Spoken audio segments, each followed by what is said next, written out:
Some members are saying, look, we need more time to look at his speeches to see if he really is anti-Israel. Others are saying, no, we're going to use this moment of leverage to get more information about Benghazi, about what the president said, who he called the night of the attack, or getting some of the emails about who changed the talking points. The president said this week on the issue of Benghazi, you guys are running out of things to ask about. So let me ask you, at the end of the day here on Benghazi, if the worst thing is true, what is that truth about how the president handled this crisis?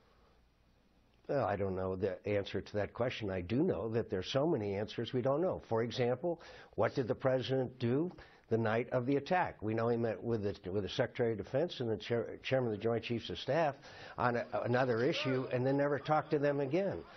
We know that the Secretary of State, who said she was clear-eyed, never saw the warnings about the fact that the consulate could not withstand an attack. Why was that?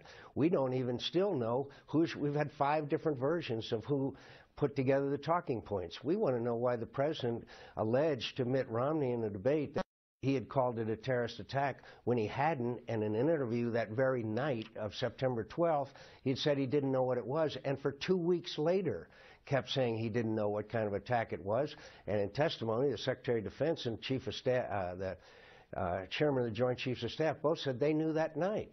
There's so many questions about Benghazi. We've had 2 movies about getting bin Laden, and we don't even know who the people were who were evacuated from the consulate the next day after the attack. So there are many, many questions, and we have had a massive cover-up on the part of But a massive cover-up of what? I mean, Susan Rice, wait a minute, Susan Rice said there was a lot of confusion. Do you care, David? I'm asking you, Senator, what is the cover-up of what? I'm asking you, do you care? I'm asking you, do you care whether 4 Americans died?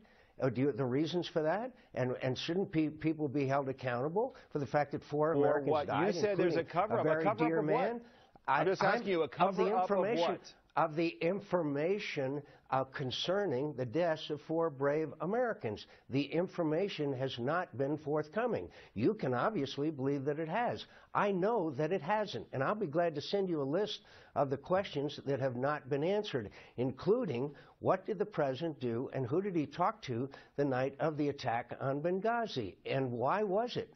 Why was it that the people who were evacuated from the consulate the next day were not interviewed the next day, and then they would have known that it was not a spontaneous demonstration?